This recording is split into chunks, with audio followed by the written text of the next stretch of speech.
Hi, I'm Corey Driver, and this is Moving Forward. So this week we are in Matthew 13, and we're talking about good seeds and a good harvest. Did you ever have like a story or a joke so good you couldn't wait to repeat it? I was recently camping at a father-son camp with my kid, and there was a whole bunch in our little campsite of fathers and sons, and little kids were telling jokes around the campfire late into the night. And I am not going to pretend for a second that I understood the punchlines to half the jokes.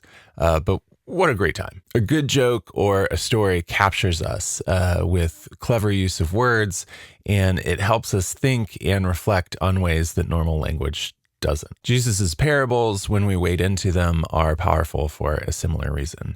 With a clever use of language and pictures, they help us think in ways that plain prose speech does not. So Jesus talks about God, the kingdom of heaven, or the end of the age, and we understand them all in a new way. This week, we look at the parable of the weeds. As Pastor Deborah says, it's a parable, people. So you can imagine the scene. The landowner gives good seed to his servants to spread out on the field, and they do. But while the servants were not protecting or guarding the land, the enemy creeped in and sowed bad seeds. The servants of the landowner didn't notice. They kept tending the field. They did everything they should do. They watered.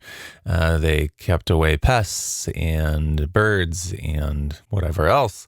They took out the obvious weeds that were a very different species. And it is only when the good seed and the weeds put out fruit that the deception of the landlord's enemy becomes clear. This is incredibly important. Again, the servants have been doing the right thing the whole time. They're baffled. They come to the landlord and say, "What happened?" The landlord knew immediately, oh, an enemy has done this, and it has taken resources. It will make the harvest more difficult, and maybe it even caused the landlord and the servants to overestimate the harvest they were going to get. The servants, of course, are incensed. They've been taking care of weeds along with the crop that they thought they were going to get, and they simply want to uproot and destroy all the weeds immediately, right? Let's get rid of it. But the landlord urges caution and says, don't uproot anything. Wait until harvest time. Give it time. Then at that time,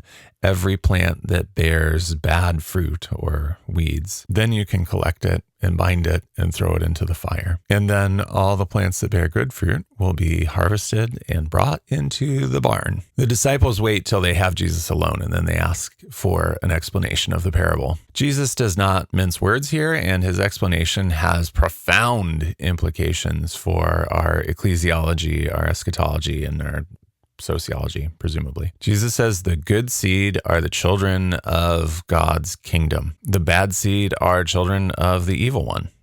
The servants are the angels. The landlord is God. Both sets of seeds are placed strategically by the one who plants them, with an expectation that they will produce a harvest that is pleasing to the one that planted them. God plants good seeds for a good harvest of good works. The enemy plants evil seeds for an evil harvest of evil works. We need to really dig into Jesus' specificity in this parable. Jesus says those who purposefully construct traps for others. Scandala here is probably best understood as an intentionally placed trap or difficulty designed to trip others up. And those who do the opposite of God's justice, anomian here is anti-law, literally, those who are anti-God's law, are the weeds fouling the field in Jesus' description. They will soon be burned. In this parable, Jesus is specifically saying that the devil is putting people into the world where they try to trap or trip up or mess with others, lying in wait for them, and ignore and undermine the social justice that God commands in the Bible, in God's law, and in the prophets, and in the New Covenant. Crucially, though, the weeds and the good seed are not distinguished until they produce a harvest. In this parable, at least, and many of other parables and most of Jesus' teaching, actions matter. What kind of harvest are the different seeds producing? Earlier in the Sermon on the Mount, Jesus told a similar lesson using a different plant. Good trees produce good fruit, bad trees produce bad fruit. Bad trees cannot produce good fruit. Good trees cannot produce bad fruit. You will recognize a prophet by their fruit, and you'll recognize a person by their fruit. So, what does this mean? Jesus' parable portrays a world where God is a landowner looking for a good harvest of good works. This reaches all the way back to Isaiah's parable of the vineyard in Isaiah 5, where God is looking for a harvest of justice and righteousness. That's Isaiah 5:7. The devil, however, wants a harvest of entrapping neighbors and ignoring God's laws and justice. Loving neighbors, welcoming foreigners, taking care of the sick, looking after the imprisoned.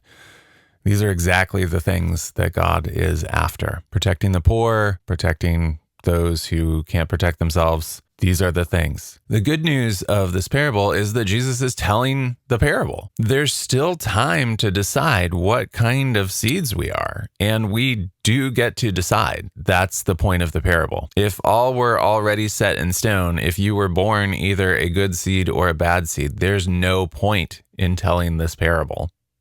What's the use? Jesus' sermons and parables and exhortations would be moot. Instead, Jesus wants his hearers to think about what kind of harvest we are producing. Jesus says in Matthew 23, we can travel the whole world to make converts. But if we do, and we don't do justice, if we don't produce a harvest that is what God actually planted us for, we make those converts children of hell, just like us. Matthew 23:15. So let's receive Jesus' gracious invitation to transform us into good seeds, making a good harvest of neighbor care and obedience to God's just and gracious law for our good God. Thanks be to God.